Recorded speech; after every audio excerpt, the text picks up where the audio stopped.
Aleichem. Sekali lagi, Shalom Aleichem. Dan Salam Salam.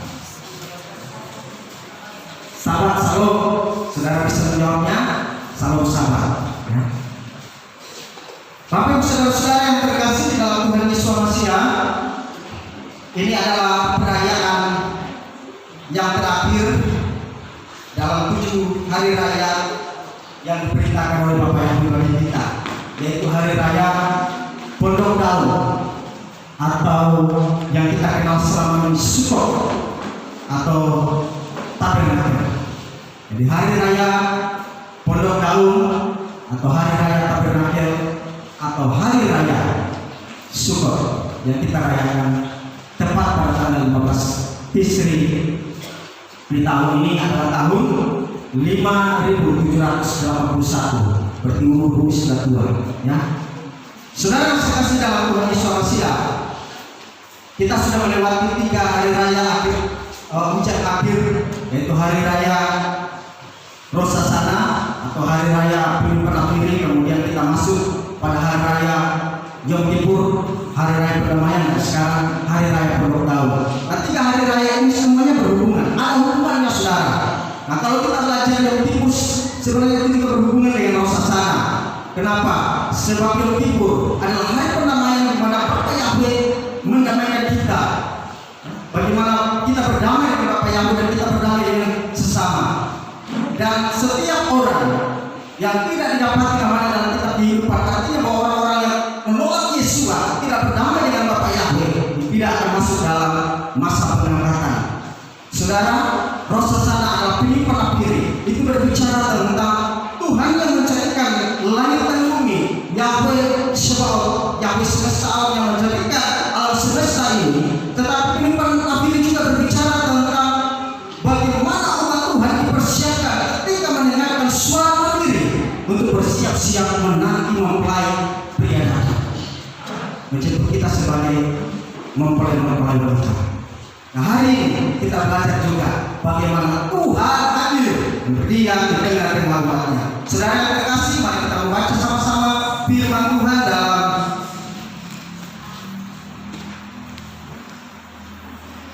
Imamat pasal 23. Imamat 23. Kalau semua sudah temukan Imamat 23, kita akan baca bersama dalam ayat 33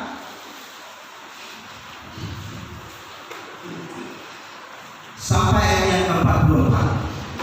Ayat 33 sampai ayat yang ke-44. Kita baca bersama-sama saudara-saudara. Hari raya Pondok Daun. Dan berfirmanlah Yahweh kepada Musa dengan mengatakan, berbicara kepada Bani Israel dengan mengatakan, pada hari ke-15 bulan ke-7, itulah hari raya Pondok Daun, 7 hari bagi Yahweh. Pada hari pertama adalah pertemuan kudus, kamu tidak boleh melakukan pekerjaan apapun. 7 hari lamanya kamu harus mempersembahkan persembahan api-apian kepada Yahweh. Pada hari ke-8 harus menjadi pertemuan kudus bagimu, dan kamu harus mempersembahkan persembahan api-apian bagi Yahweh. Itulah suatu perayaan perkumpulan, kamu tidak boleh melakukan pekerjaan apapun. Inilah hari-hari raya yang ditetapkan Yahweh yang harus kamu maklumkan, pertemuan kudus untuk membawa persembahan api-apian bagi Yahweh, persembahan bakaran dan persembahan sajian, suatu korban dan persembahan curahan, satu hari berdasarkan harinya, di luar dari sabat-sabat Yahweh, dan di luar dari pemberian-pemberianmu, dan di luar dari segala nasarmu, dan di luar dari segala persembahan sukarelamu yang hendak kamu berikan kepada Yahweh. Demikian pula pada hari ke-15 dalam bulan ke-7, ketika kamu mengumpulkan hasil kamu, kamu harus merayakan, mengadakan perayaan bagi Yahweh 7 hari lamanya.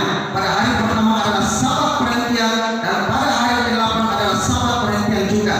Dan pada hari pertama kamu harus mengambil bagimu 2 pohon-pohon yang elok.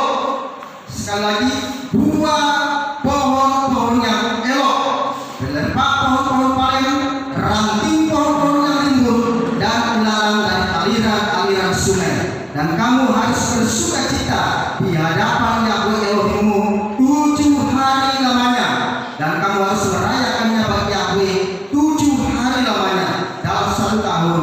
Itulah suatu ketetapan untuk selamanya bagi generasi-generasimu. Dalam bulan yang ke-7 kamu harus merayakannya. Kamu harus tinggal dalam pondok-pondok daun selama 7 hari. Semua orang Israel asli harus tinggal dalam pondok-pondok daun, agar generasi-generasimu mengetahui bahwa aku telah memerintahkan Bani Israel tinggal di pondok-pondok daun ketika aku membawa mereka keluar dari tanah Mesir. Akulah Yahweh Elohimmu. Dan Musa pun mengumumkan hari-hari raya yang ditetapkan Yahweh kepada Bani Israel. Yang dikatakan berbahagia adalah kita yang membaca, merenungkan dan melakukan firman Tuhan dalam hidup kita setiap hari. Saudara-saudara yang terkasih dalam Tuhan Yesus Masiah, kita akan belajar pengertian tentang Sukkot.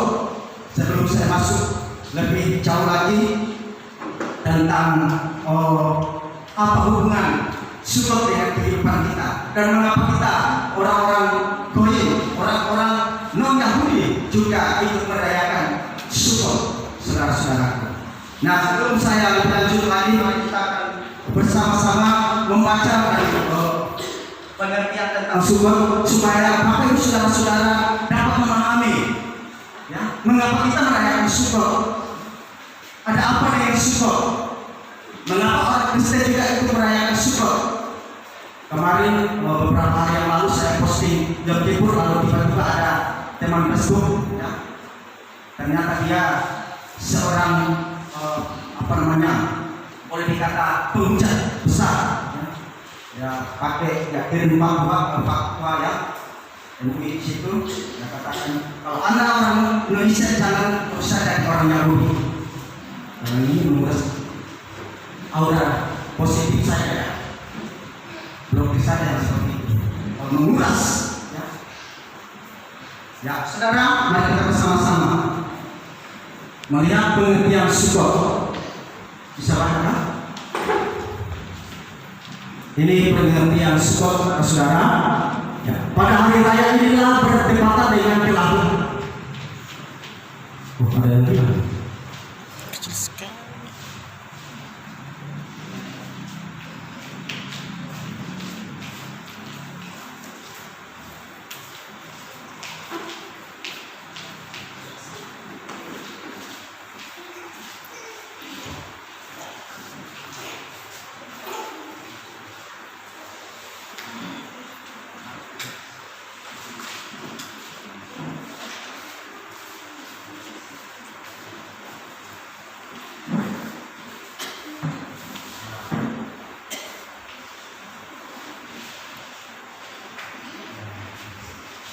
Ya, hari raya Pondok Daun dikenal dengan Sukkot.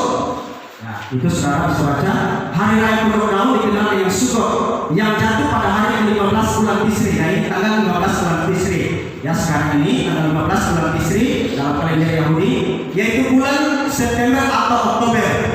Inilah satu-satunya perayaan yang melibatkan orang bukan Yahudi. Ingat, yang melibatkan orang bukan Yahudi juga ikut merayakan Sukkot. Dan 70 lembu atau sapi jantan dipersembahkan di bait suci bagi 70 bangsa-bangsa di dunia, semua bangsa yang kita tahu selama itu. Hari raya Sukkot juga dikenal sebagai hari raya terang, untuk memperingati tiang api yang membimbing bangsa Israel di malam yang gelap. Betapa cocoknya bahwa Yesua berdiri di tengah-tengah umatnya dalam dunia yang gelap ini dan berkata, "Akulah terang dunia." Yohanes 9:5. Sukkot atau Sukkah yang berarti kemah atau pondok atau tabernakel. Pada hari raya tersebut umat Israel disuruh untuk membuat kemah-kemah atau pondok dengan atap yang terbuat dari dedaunan. Kemah tersebut menggambarkan tubuh duniawi manusia, tempat tinggal sementara bagi roh yang kekal. Terdapat dalam 2 Korintus 5 ayat 1-4. Sedangkan Daud juga berbicara tentang keadaan yang sementara. Pada hari raya inilah bertepatan dengan kelahiran Yesua. Lukas 2 ayat 10. Malaikat muncul di hadapan para gembala dan berkata, "Jangan takut, sebab sesungguhnya aku memberitakan kepadamu kesukaan besar untuk seluruh bangsa." Perhatikan kalimat dalam huruf besar itu kesukaan besar untuk seluruh bangsa. Frase kesukaan besar secara otomatis berhubungan dengan Sukkot, karena Sukkot dikenal sebagai masa sukacita.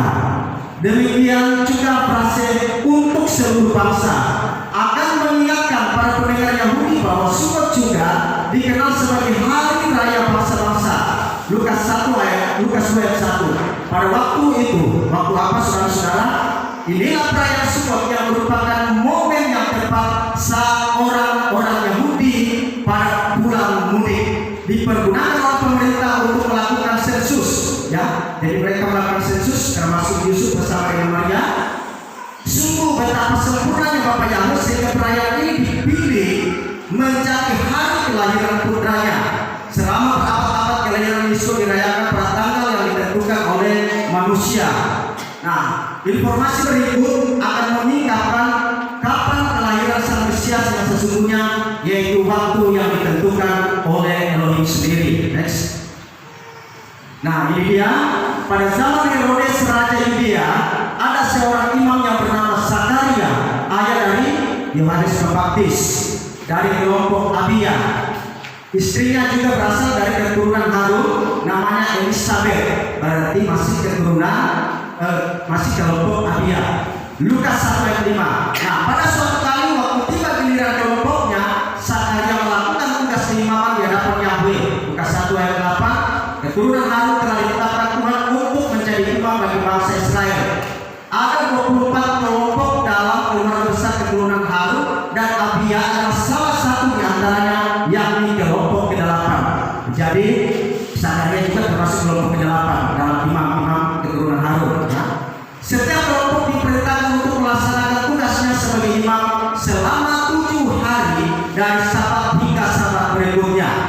Ya, terdapat dalam 1 Tawarik 9 ayat 1-6, 2 Tawarik 23 ayat 1-8. Di samping itu mereka diperintahkan untuk melakukan tugas tambahan 3 kali setahun.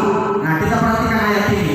3 kali setahun setiap orang laki-laki di antaramu harus menghadap hadirat Yahweh Elohimmu ke tempat yang dipilihnya, yakni pada hari raya roti tidak beragi, hari raya kucing minggu, dan hari raya pondok daun. Ulangan 11 ayat 16. Ada 12 bulan dalam penanggalan Yahudi, masing-masing terdiri atas 4 minggu. Perhitungan tahun dimulai pada bulan pertama, yaitu Nisan. Kalau kalender internasional adalah antara Maret atau April. Ya, pada minggu tersebut bangsa Israel merayakan hari raya roti tidak beragi atau Paskah, di mana semua kelompok wajib bertugas. Kelompok Abia mendapat gilirannya pada minggu keempat, Siwan, yaitu bulan Juni. Beberapa lama kemudian setelah Zakaria menyelesaikan tugasnya sebagai imam, maka hamillah Elisabeth, istri Zakaria, pada bulan keempat, yaitu bulan Tamus atau dalam kalender internasional bulan Juni atau Juli. 6 bulan sesudah itu, ketika Elisabeth tengah mengandung 6 bulan, Maria datang mengunjunginya. Bayi, dengan firman Tuhan ini, bayi yang tengah dikandung oleh Elisabeth meloncat dalam rahimnya, menyambut salam Maria yang saat itu sedang hamil, muda, baru hamil. Dan sesungguhnya Elisabeth sangat begitu, ia pun sedang mengandung seorang anak laki-laki pada hari tuanya, dan inilah bulan ke-6 bagi dia yang disebut mandul itu. Lukas 1 ayat 36. Dari sini kita mengetahui bahwa Maria mulai mengandung pada saat kandungan Elisabeth berusia 6 bulan, kira-kira pada bulan 9 Tisri, yaitu antara November dan Desember. Ya, hal ini jatuh berbarengan dengan perayaan Hanukkah, perayaan lilin, penyalaan lilin di Bait Elohim. Nah, 40 minggu kemudian Maria melahirkan pada bulan 7, yaitu Tisri, antara September atau Oktober. Karena Tisri jatuh akhir September dan awal Oktober. Nah, kurang lebih selama berlangsungnya perayaan hari raya Pondok Daun atau Sukkot. Nah, jadi Yesus akan lahir pada perayaan Hanukkah. Saudara pernah buka YouTube, ada seorang ibu yang dia pertahankan Natal dan bilang Yesus lahir pada perayaan Hanukkah. Padahal itu Yesus atau Yesus baru dikandung. Nah, jadi saudara bisa lihat di sini. Jadi kurang lebih selama berlangsungnya perayaan hari raya Pondok Daun, disitulah Yesus lahir.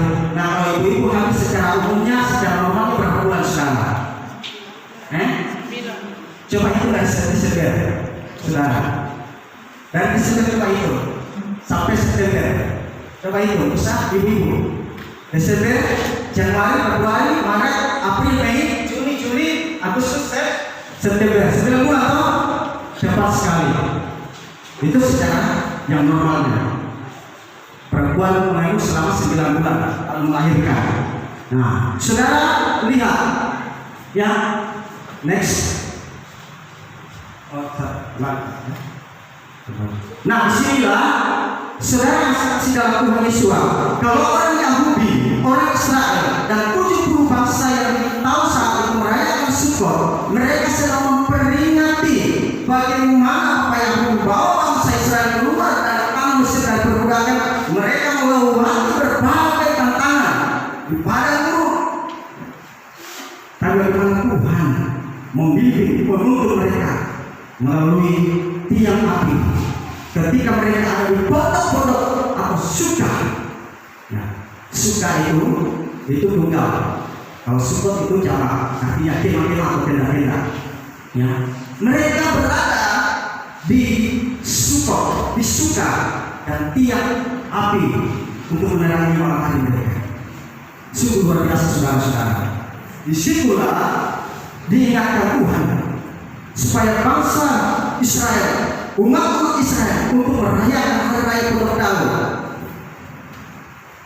Dan doa saudara-saudara, orang Kristen juga, saya saudara, sekaligus kita merayakan kelahiran Yesus Masias Tuhan kita. Amin. Jadi kita tidak salah untuk merayakan kelahiran Yesus yang tepat sesuai dengan hari lahir, bukan yang dibuat oleh manusia. Jadi mari kita kembali taat pada firman Tuhan. Kita taat sama manusia atau sama Bapa Yahweh. Itu pilihan kanan kita. Saudara sudah tahu kebenarannya, pilih untuk hidup benar.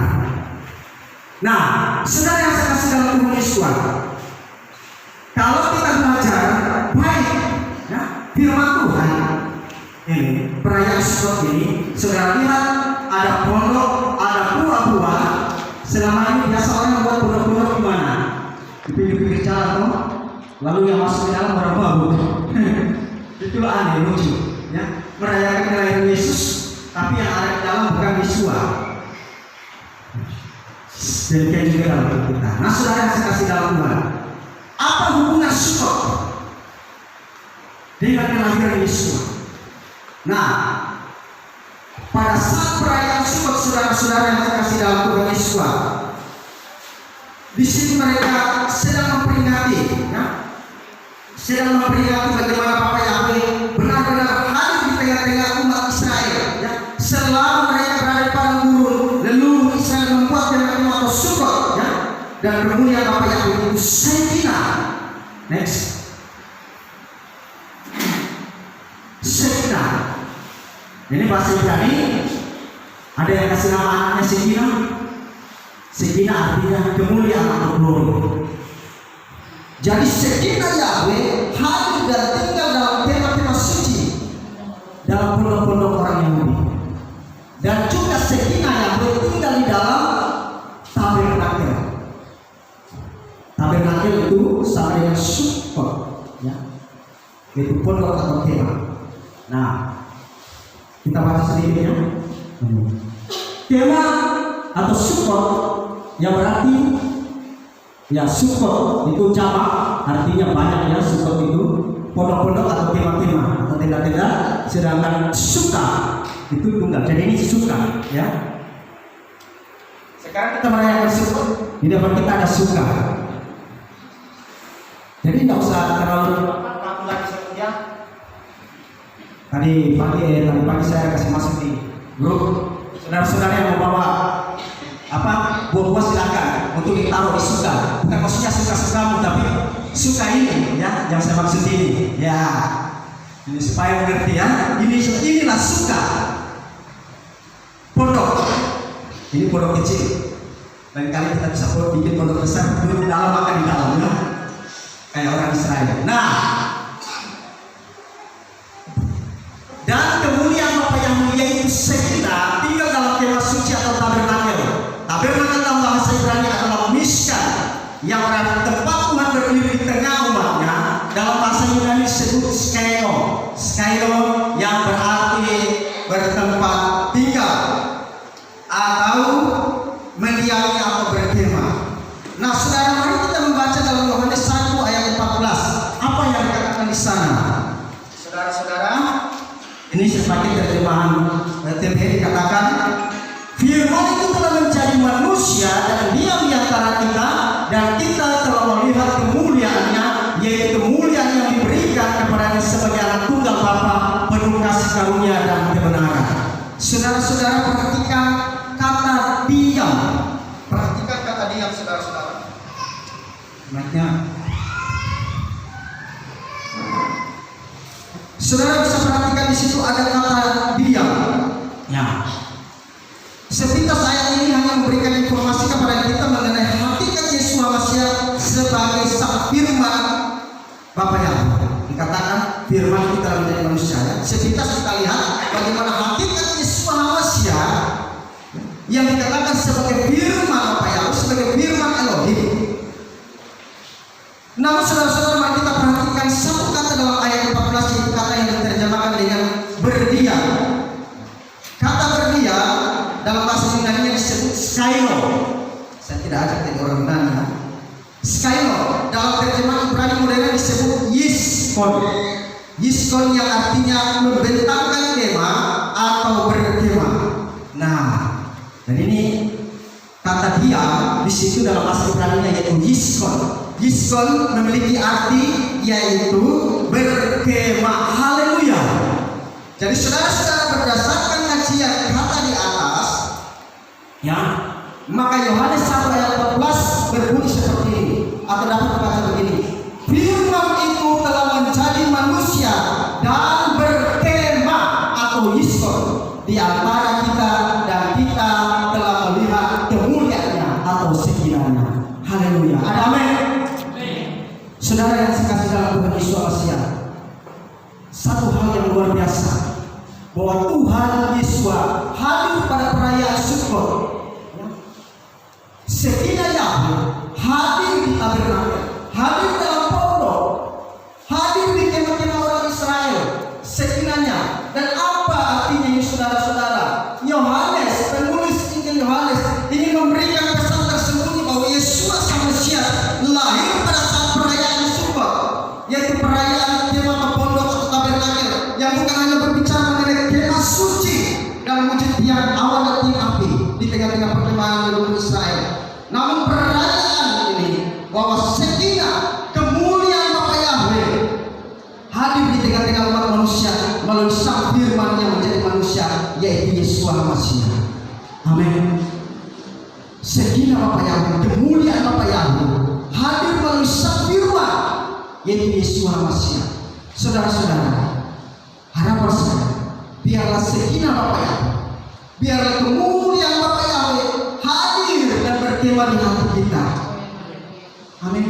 Hadir dan berkemah di tubuh kita, di hidup kita. Inilah kemah. Saya sudah bacakan tadi, saudara. Kemah ini berbicara tentang tubuh duniawi kita yang akan hancur, dan Yesus masuk dan berkemah, tinggal berkemah di dalam hidup kita. Inilah kemah. Yesus kemuliaannya itu ada dalam hidup kita. Saudara-saudara, Yesus mau, Bapak yang mau berkemah di hati kita, di rumah tangga saya dan saudara, di pekerjaan kita, di setiap persoalan hidup kita, supaya kita sekinah Yahweh, kemuliaan Bapa Yahweh hadir dalam kemah hidup kita, rumah tangga kita, dalam setiap pekerjaan persoalan hidup kita. Apapun persoalan yang kita hadapi, kita dapat melalui semuanya, kita dapat atasi semuanya, karena kemuliaan sekinah Bapa Yahweh ada di dalam hati kita. Yesus hadir dalam hidup kita. Saudara, banyak orang Kristen mengharapkan mujizat Tuhan terjadi, mengharapkan apa yang diharapkan pekerjaan bisa didapatkan, tes PNS langsung tembus. Saudara, Tuhan bisa mengiksa saya, kuasanya begitu luar biasa. Tapi bagaimana hubungan saya dan saudara? Sudahkah kita terima undang Yesus berkemah di hati kita? Kalau kita ingin melihat mujizat Tuhan nyata, kuasa Bapa yang sungguh nyata dalam hidup saya dan saudara, biarkanlah dia berkemah bersuka di dalam hati kita. Biar kemuliaan tinggal dalam hati saudara. Amin. Dan Yesus yang lahir dalam hati kita, bukan hati saudara. Mengapa banyak orang Kristen yang tidak bisa berubah, tidak bisa bertobat, berusaha merubah hidupnya dengan cara yang kuatnya sendiri tidak mampu saudara. Hanya ketika Yesus berkirma di hati kita, kita bisa mengalami perubahan hidup. Rohnya yang kudus akan mengubah kehidupan kita. Amin. Ini yang pertama saudara-saudara. Sekali berdiri, Yesus berkirma, Yesus di tengah-tengah umat. Kemuliaan Bapa yang ada di tengah-tengah kita saat ini. Amin. Percaya saudara, kemuliaan Bapa yang sekiranya Bapa yang ada di tengah-tengah kita saat ini. Haleluya. Kalau sekiranya Bapa yang kemuliaan Bapa yang hadir di tengah-tengah kita, bakal dia berkirma tinggal di hidup kita. Saudara tidak akan pulang seperti yang lama. Saudara akan pulang dan terus membawa kemuliaan Bapa yang di mana saudara berada. Damai sejahtera dan berikan Bapa yang terus ada mengalir dalam hidup saudara. Itu yang pertama saudara-saudara. Jadi mengapa kita merayakan Sukot? Kita tahu bahwa kita mau Yesus lahir berkirma dalam hidup kita. Yesus lahir dalam hidup saudara. Yang kedua saudara-saudara, mari kita membaca dalam Kisah 11 ayat 10.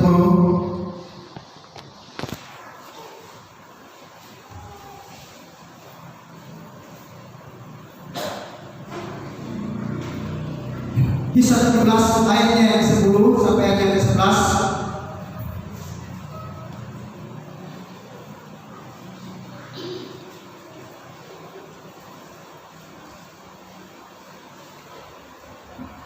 Ayat 10 dikatakan begini, dan pada malam itu juga saudara-saudara itu segera mengutus Paulus dan Silas ke Berea, dan ketika tiba mereka pergi ke sinagoga orang-orang Yahudi, dan orang-orang ini lebih baik hati daripada mereka yang di Tesalonika, orang-orang yang menyambut firman dengan segenap kerinduan, karena setiap hari menyelidiki kitab suci sekiranya hal itu benar. Kemudian kita ulang ke ayat 11, dan orang-orang ini lebih baik hati. Kemudian dalam Mazmur, ada yang bisa bantu saya baca Mazmur? Nah, Mazmur 51 ayat 12 sampai ayat 13. Yang mudah-mudahan mana?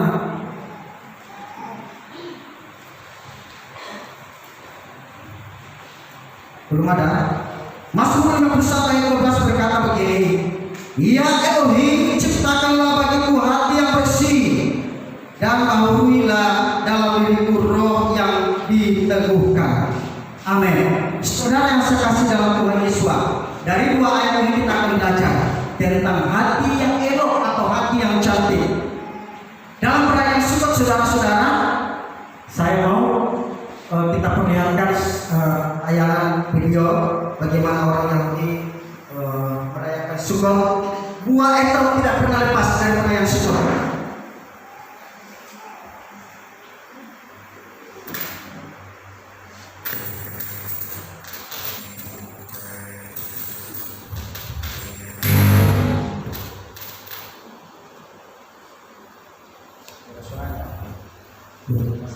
Ini bahasa Inggris.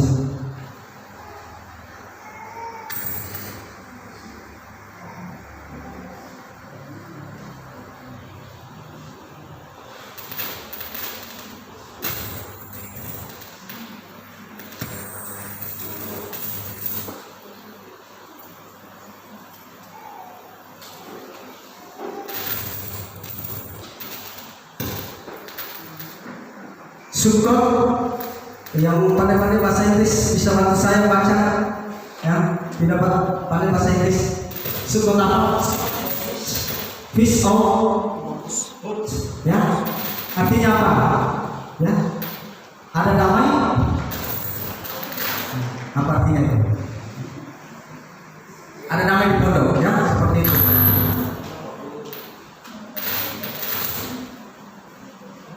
Nah, ini temanya, ya. Tema-tema yang mereka buat bisa tinggal di dalam, makan di dalam, makan buah. Nah, itu besar sekali ya. Tapi ada yang sangat menarik ya.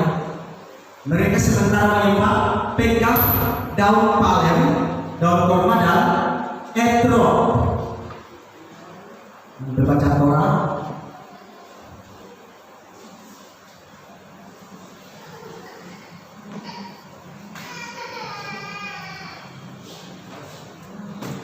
Mereka, nah ini dia buah etrog itu, nah, mereka pakai nyembah, ya, bukan berarti mendewakan, bukan.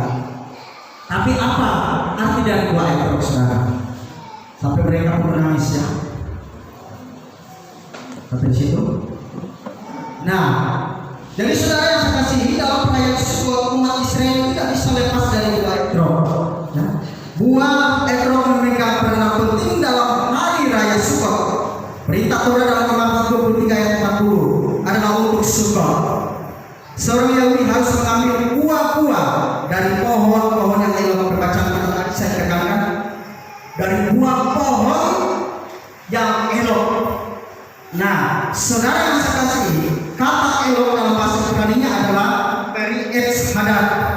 Bahasa Ibrani modern memakai kata hadad ini untuk menunjuk pada buah citrus atau lemon. Tetapi citrus yang mana?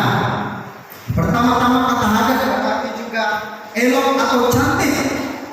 Nah, saudara, kata hadad berarti elok atau cantik. Ya, jadi kalau mau kasih nama anaknya juga ada perempuan kata nama hadad itu berarti anak itu elok, cantik. Ya. Tapi ini bicara tentang diri hadad, buah-buah yang elok. Ya. Nah, ada banyak jenis citrus di dunia ini, tetapi orang menunjuk citrus yang spesifik, ya, yaitu citrus yang elok. Etrog memiliki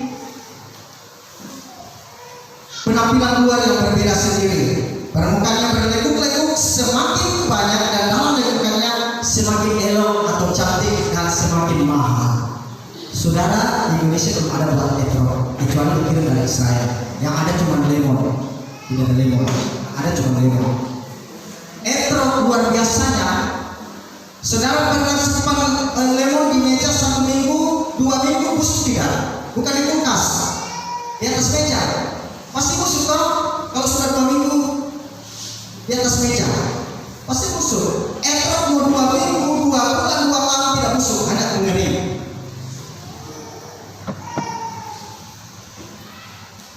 Ya, saudara. Nah, saudara bisa kasih. Lalu apa maknanya buah etrog ini dalam perayaan Yahudi? Sehingga mereka tidak sembarang. Ya. Ketika mereka pegang buah etrog, lalu ada pohon kurma, apa berarti mereka menyembah berhala? Tidak. Tetapi itu melambangkan tentang hati seorang Yahudi dan bagaimana pimpinan Bapak yang luar biasa. Satu lagi buah palem atau kurma. Bangsa Israel mengelilingi padang gurun, ya. Lalu Bapak Yahudi bawa mereka ke Elim. Elim berarti 70 pohon kurma, 12 mata air. Hiduplah orang Israel di situ di Elim. 70 pohon kurma. Kemuliaan Bapak yang luar biasa. Amin. Tahun ini saudara bisa merasakan ini, walaupun di tengah-tengah pandemi corona, ya, saya saudara bisa merasakan ini. Artinya bagaimana Bapak yang pelihara umat Israel, 70 pohon kurma dan 12 mata air, semua bangsa Israel hidup di situ. Ya, nah ini yang melambangkan buah citrus dan daun palem itu. Nah, saudara yang saya kasihi, etrog berbentuk seperti jantung. Nah, ini yang pertama, makna kecantikannya. Memiliki hati yang elok atau cantik, saudara-saudara.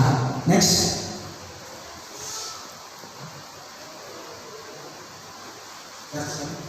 Kembali. Bagaimana? Nah, ini makna kecantikan.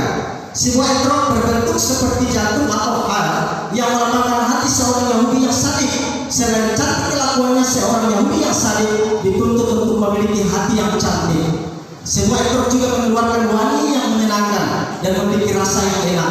Ini melambangkan seorang Yahudi sadik yang memiliki karakter yang baik dan pengetahuan di dalam Torah yang kuat. Nah, inilah pengertian buah etrog yang pertama. Ya. Makna kecantikan yang elok. Seorang Yahudi yang sadik, apa itu sadik? Sadik berarti murid yang taat, yang setia. Saudara pernah dengar ada apa Tuhan berdoa? Sadikin kami adalah sadikinmu. Sadikin itu artinya murid-murid yang setia. Jadi kalau kita dipanggil sadikin Yesua, murid-murid Yesua yang setia, yang taat. Nah, orang Yahudi yang sadik harus seperti ini, memiliki hati yang elok, tidak ada kemunafikan dalam dirinya. Demikian juga saya sebagai anak-anak Tuhan, saudara dan saya sebagai anak-anak Bapa Yahweh, memilikilah hati yang elok, yang cantik. Tidak ada kepalsuan, tidak ada kemunafikan. Hati ini harus bersih, saudara-saudara. Jangan kita jadi orang Kristen seperti yang lalu. Kutanya hari Sabtu ke kemana? Kebaktian. Senin kebaktian, sampai Minggu lagi kebaktian, lanjut lagi Sabtu kebaktian, tapi hatinya busuk, enggak elok. Nah, jadi orang Kristen hati kita harus bersih, elok, cantik, saudara. Kalau hati kita cantik, pasti akan keluar dari perkataan kita. Tapi kalau hati kita kotor, kita simpan yang kotor-kotor, pasti keluar juga dari sini. Segala bentuk kebuminan. Betul kan tidak? Kalau dalam pikiran kita ini tersimpan hal yang kotor dalam hati kita, dan kita juga akan keluar maki-makian, binatang. Tapi anak Tuhan akan keluar dari mulutnya hal. Puji Tuhan. Amin. Nah, saudara yang sekasih, ya, jadi saudara yang sekasih dalam Tuhan Yesus Mesias, milikilah hati seorang anak Tuhan yang cantik, yang elok. Kita dituntut untuk memiliki hati yang elok, dan sebuah ekor juga mengeluarkan wangi yang menyenangkan dan memiliki rasa yang enak. Ini melambangkan seorang Yahudi yang sangat memiliki karakter yang baik. Kalau hati kita bersih, saudara, murni, pasti karakter kita jadi baik. Amin. Nah, yang jadi masalah karakter kita buruk kalau hati kita buruk. Amin. Jadi mau karakter kita baik, sifat kelakuan kita jadi baik, hati kita mulai dari hati kita dulu harus jadi baik. Saudara yang sekasihi, waktu Yesus masuk ke sebuah dalam perjalanan, dia menjumpai seorang yang sedang berdoa di bawah sebuah pohon, dan Yesus lihat, inilah dia orang Yahudi yang sejati, tidak ada kepalsuan di dalamnya. Saya mau tanya, siapa itu? Saya tahu Yesus maksudnya siapa itu? Di sini kan bilang seorang Yahudi yang sadik dituntut untuk memiliki karakter yang baik dan pengetahuan dalam Torah yang baik. Demikian juga anak Bapak Yahweh harus memiliki pengetahuan akan firman Tuhan, bukan hanya sekedar terima-terima, selidiki firman Tuhan, memiliki firman Tuhan dalam hidup kita. Ya. Dan mau tanya, waktu Yesus tanya, dia bilang, inilah dia seorang Yahudi yang sejati, tidak ada kepalsuan di dalamnya. Atau yang kita lihat, inilah seorang Yahudi yang sadik. Kira-kira siapa itu? Hah? Siapa? Nathaniel. Haleluya. Baca kitab suci, saudara, ya. Saya nonton saudara dari tempat ini baca kitab suci, supaya bisa berikan pertanggungjawaban dengan saudara-saudara kita. Seorang Yahudi, Yesus adalah Yahudi yang sejati. Dia bisa memberikan pertanggungjawaban ketika para imam tanya dia. Hatinya bersih dan dia memiliki pengetahuan tentang firman Tuhan. Jangan hanya sekedar jadi orang Kristen tapi tidak mengerti firman Tuhan. Waktu ditanya, kenapa kamu tidak rayakan Natal? Yo, sudah dari semuanya karena gereja kami perintahkan begitu. Kenapa kamu tidak makan daging babi ini dan sebagainya? Yo, sudah dari sana. Nah, pendeta bilang begitu. Gereja kami ada aturan lain, salah. Akhirnya dapat dalam ayat-ayat firman Tuhan, enggak disebutkan dalam firman Tuhan itu ada dua bagian, saudara, yaitu diterjemahkan secara literal, ya, dan ada juga yang secara inklusif, eksklusif dan inklusif, saudara. Artinya ada yang betul-betul dijelaskan di dalam kitab suci, tapi ada yang tersembunyi tapi punya pengertian. Misalnya begini, di dalam kitab suci katakan, janganlah kamu mabuk oleh anggur, karena anggur menimbulkan hawa nafsu. Ada rokok? Tidak ada. Tapi apa yang dalam firman Tuhan katakan dalam kitab Korintus pasal 3, tubuhmu adalah baik Elohim, kamu jangan kotori. Ya toh, tidak ada larangan merokok, tapi ada ayatnya. Kalau merokok pasti rusak tubuh, toh. Begitu. Jadi saudara yang saya kasih dalam Tuhan, dan tempat ini biar saya seperti singa hari ini. Maksud saya, saudara mau terima atau tidak firman Tuhan? Firman Tuhan mungkin keras bagi saudara, tapi saya mau sampaikan, seperti kalau kita ingin menjadi anak Tuhan yang berkenan di hadapan Tuhan, berkenan di hadapan Bapa Yahweh, milikilah hati yang elok, yang cantik, saudara-saudara. Bukan hanya wajah kita yang cantik, bukan hanya wajah kita yang tampan, tapi bagaimana kita memiliki hati yang cantik supaya karakter kita juga, kelakuan sifat kita juga jadi baik. Saudara yang saya kasih dalam Tuhan Yesus Mesias, hari-hari ini Tuhan menuntut saya dan saudara untuk memiliki hati yang cantik, supaya keluar dimanapun kita berada, orang akan melihat pribadi-pribadi kita yang menyenangkan hati Tuhan, sehingga melalui kelakuan hidup kita juga orang lain boleh percaya Yesus. Jangan sampai kita sudah menyembah Bapa Yahweh, namun kita menjadi batu sandungan bagi orang lain. Akhirnya nama Yahweh bukan dipermuliakan tapi dipermalukan, saudara-saudara. Ini yang bagian kedua, saudara-saudara, bahwa seorang Yahudi harus memiliki hati yang cantik atau elok. Seorang anak Tuhan harus memiliki hati yang cantik atau elok. Buanglah lagi yang lama, firman Tuhan katakan. Kemunafikan, semua tabiat yang lama kita buang, dan biarkan Yesus berkemah di hati kita. Kemuliaan sekian Bapa Yahweh berkemah di hati kita, supaya karakter kita juga bisa berubah dan kita memiliki hati yang bersih, saudara-saudara. Amin. Saudara yang saya kasih dalam Tuhan Yesus. Yang kedua, buah etrog tadi, kembali buah etrog. Yang kedua adalah pusatnya adalah Bapa Yahweh. Nah, ini perbedaan etrog. Perbedaan etrog dengan limon. Ini di atas limon atau citrus, ini etrog, ya, seperti itu. Nah, kita lihat pusatnya adalah Bapa Yahweh. Hati seorang Yahudi yang sadik, pusat hidupnya adalah Tuhan. Apabila saudara dan saya membelah sebuah lemon, maka biji-bijinya akan menghadap ke dalam. Nah, ini sebuah perlambangan. Kalau lemon dibelah, bijinya itu menghadap ke dalam. Ini sebuah perlambangan, ya, manusia duniawi yang hidup untuk diri sendiri, mementingkan ambisi sendiri, egois, mengikuti kehendak diri, dan bukannya apa yang benar yang diinginkan Tuhan.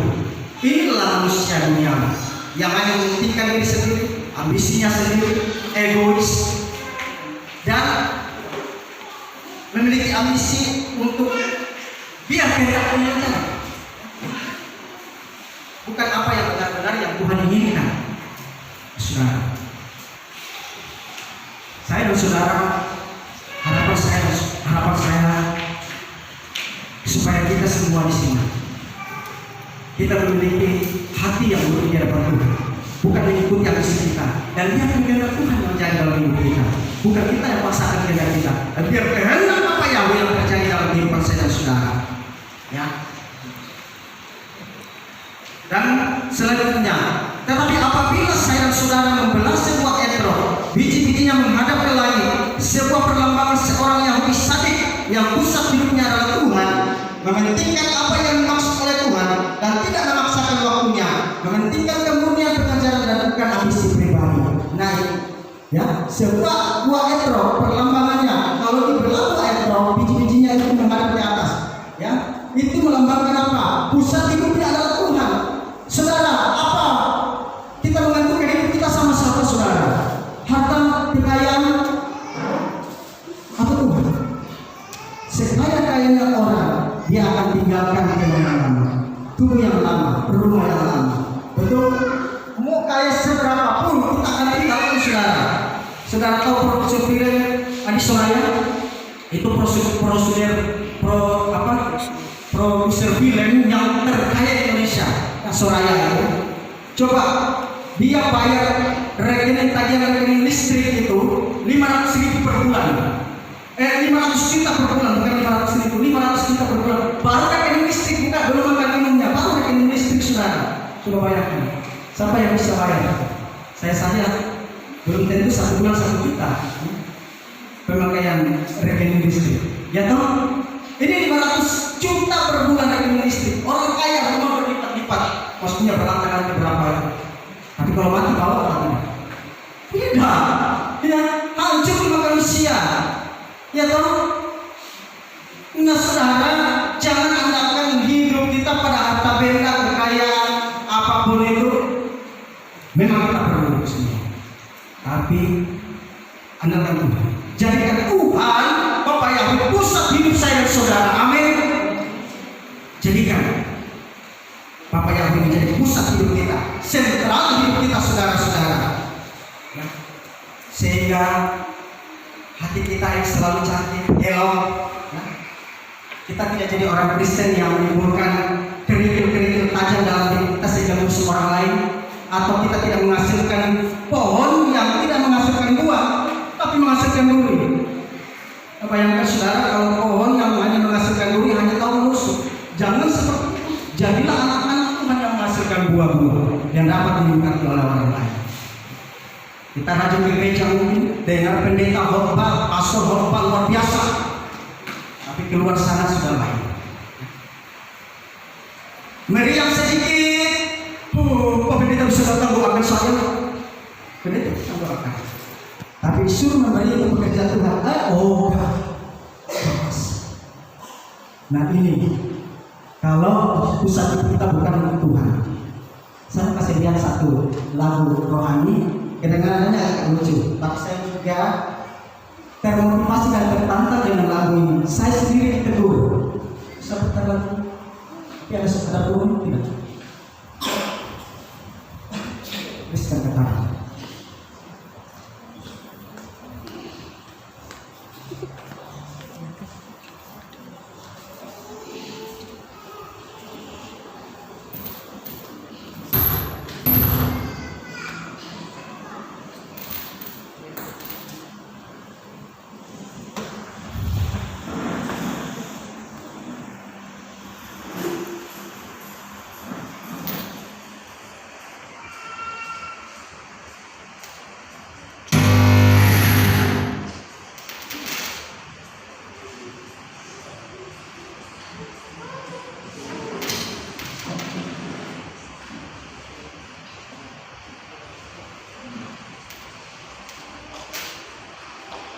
Ya, kalau belum ada suara.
Kecil sedikit langsung marah.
yang kami Yesus sama luar biasa.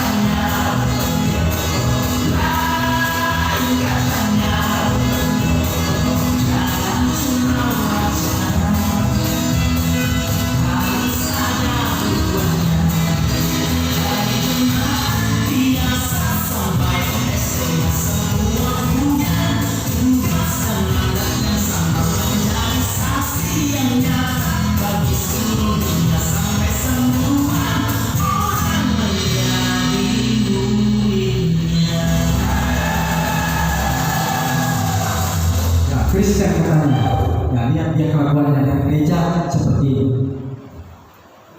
Langsung aja karena hati masih belum bersih. Dan pesan hidupnya bukan untuk Tuhan. Itu serang.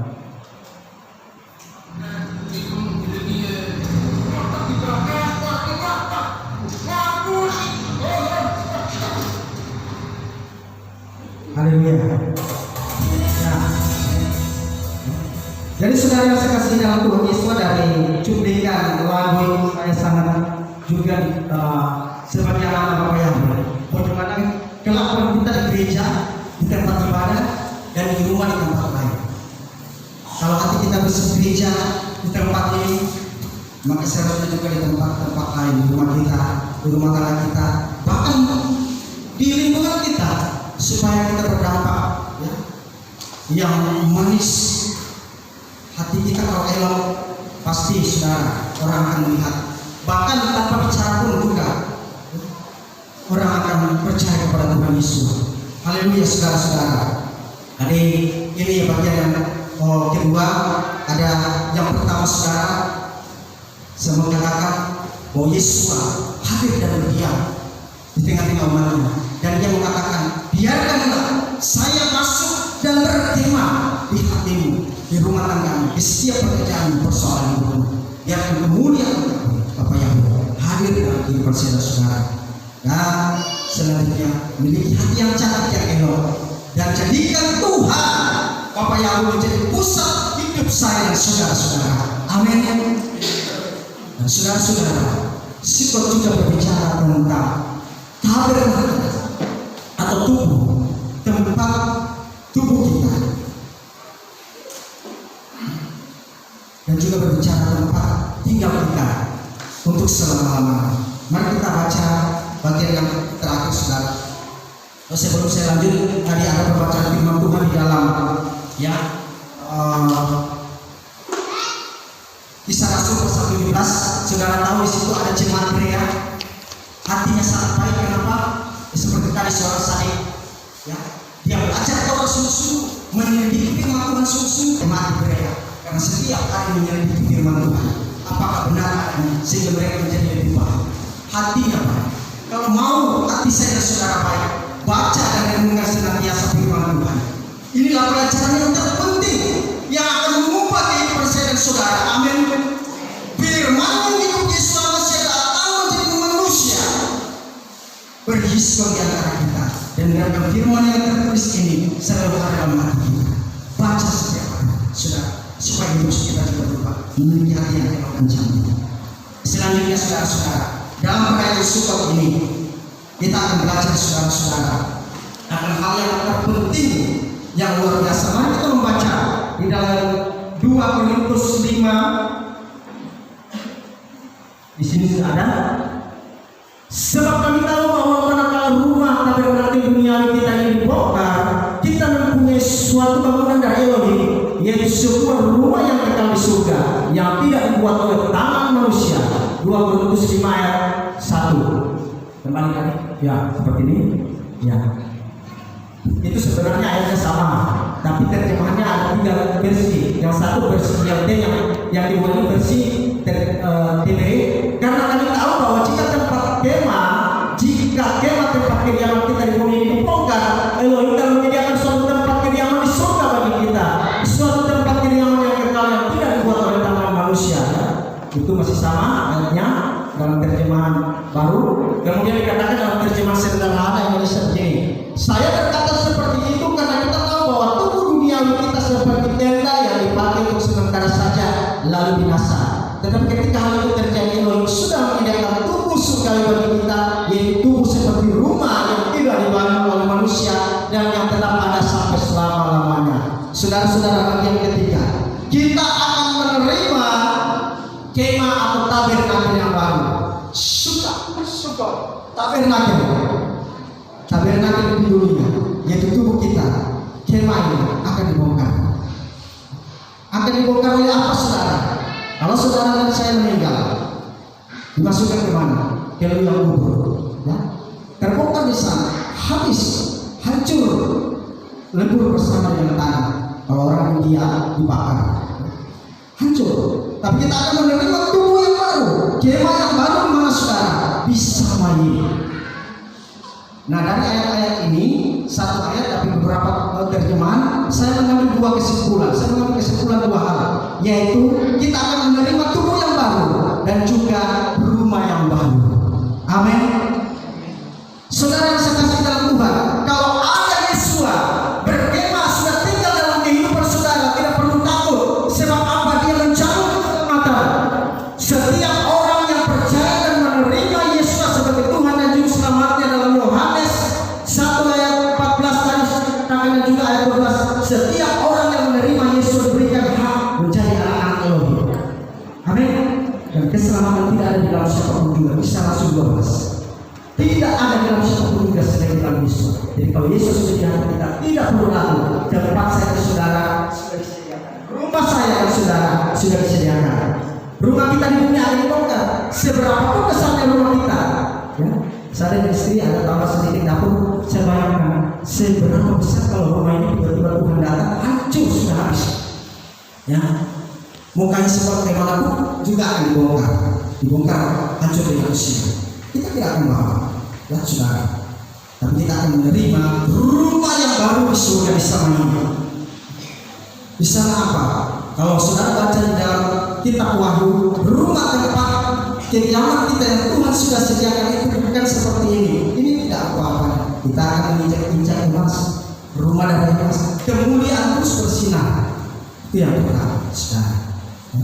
Jadi biarkanlah Yesus berkenan hidup kita, sehingga kita ketika meninggalkan tubuh ini sudah hancur, kita akan menerima kemah, tabernakel atau rumah yang baru yang sudah disediakan oleh Bapa yang disamai. Rumah disamai di surga itu bertingkat-tingkat sesuai dengan semua pelayanan perbuatan kita di dunia. Mungkin ada rumahnya yang emasnya biasa, tapi ada yang lebih tinggi, tergantung dari perbuatan kita selama dunia. Hidup bergantung sama Tuhan, hidup mengasihi Tuhan, menghasilkan buah-buah roh, kita akan terima rumah-rumah di sana. Kemah yang baru. Yang kedua, saudara, walaupun tubuh kita masuk ke liang kubur, hancur sampai tidak ada lagi, kita akan terima tubuh kemuliaan di surga. Tabernakel kemah yang baru di surga. Mau saudara kemah yang baru, tubuh yang baru di surga, mau? Amin. Karena itu hanya ada jangan bermain lagi. Biarkan Yesus berkenan hidupmu dan memiliki hati yang cantik yang elok di hadapan Tuhan. Jadikan Bapa Yahweh menjadi sentral pusat hidup saudara dan saya.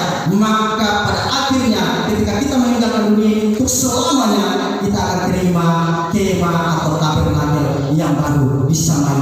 Haleluya. Bapa yang memberkati kita. Hak saya syukur Bapa Yahweh